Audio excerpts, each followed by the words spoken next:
Welcome to the ILM Level 5 Certificate in Effective Coaching and Mentoring. I'm Ewan Mochrie, Master Trainer of NLP. By now you should have finished your NLP and Coach Practitioner trainings, including the open book test. And during the live training, you should have been given a copy of the Candidate Handbook. You should have signed a learner statement of authenticity to say all your work is your own, and you should have completed the ILM registration form, which then means that you should have received an ENR number, granting you 12 months of free ILM membership. If you're missing any of these things, then please get in touch with Joanna or I in the office. To complete the ILM qualification, you will need to successfully complete 3 more units. These are Unit 500, the assignment. This aims to provide learners with an understanding of the skills, principles and practice required for effective coaching or mentoring within an organizational context. Most likely, this will be about 5,000 plus words. To complete this, use the template provided, which is downloadable here under Unit 500. Next is Unit 501, a coaching portfolio. This is where you will do a minimum of 18 hours of effective coaching with 2 to 3 clients. It would be sensible to diary in your clients as soon as possible so that you give yourself plenty time over the coming months. Use your self-assessment form to gather feedback through the training and coaching process to help you. Reflect in this Unit 501 and in Unit 503. Use the templates provided to match up the relevant assessment criteria.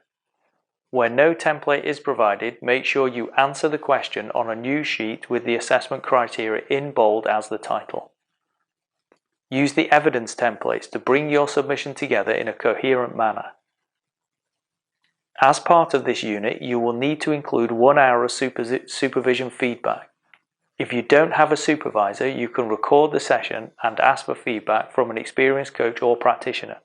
A template is provided for feedback in 3.3b. Next is Unit 503, Reflective Journal. This unit allows you to holistically review your ability to perform effectively as a coach or mentor within an organization. Aim to reflect as far back as possible.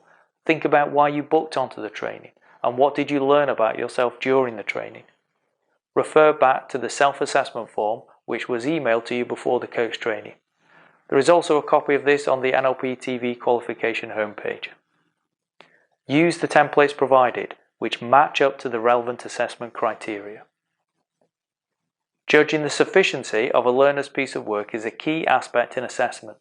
To test whether the evidence is sufficient quantity and quality is determined by the qualification level and by the verbs used in the assessment criteria.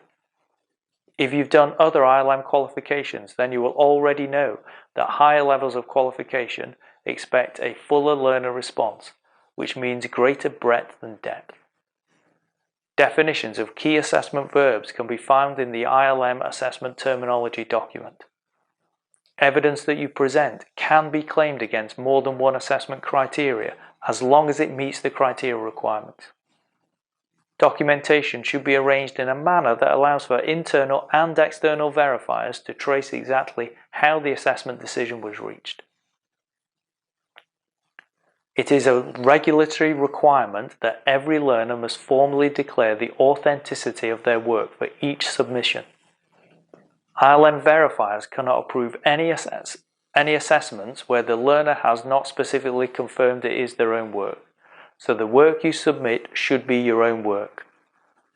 You must acknowledge any work that is not your own using a recognized referencing notation and present direct quotes from other sources in quotation marks. By now, you should have completed and signed the Learner Statement of Authenticity and your ILM registration forms. All work submitted is checked through our UniCheck software. UniCheck is a web-based plagiarization checker which verifies the authenticity of documents. UniCheck produces a detailed report showing how similar a submission is to other sources. This report can be made available to the learner. For more guidelines on this, refer to your Candidate Handbook and all the policies and procedures outlined in the qualification homepage within NLP TV. No later than midway through your coaching sessions, you need to contact us to arrange what is known as a professional discussion. This is a two-way conversation for the purpose of assessing performance, knowledge and understanding, and to support you in your learning. The professional discussion is a pre-arranged and recorded event structured around certain questions. The recording can be by a variety of techniques, including written notes, verbal recording, video, Skype, etc. The recording can be used to supplement the portfolio or reflective journal. The discussion must be saved and included as part of your overall evidence, and must be cross-referenced to the assessment criteria showing when it has been used as evidence. Prior to the discussion, the assessor will email you the questions around which the discussion will take place. All submissions must be sent electronically, including recordings. Where a recording of a coaching session, feedback or professional discussion is submitted, you must state in your evidence the exact time during the recording to which you're referring, such as feedback starts at 45 minutes 15 seconds on the recording of the professional discussion. Marking may take up to 6 weeks to complete depending on the time of year. If you have any questions, please email us at inspire360.co.uk and one of us will get back to you.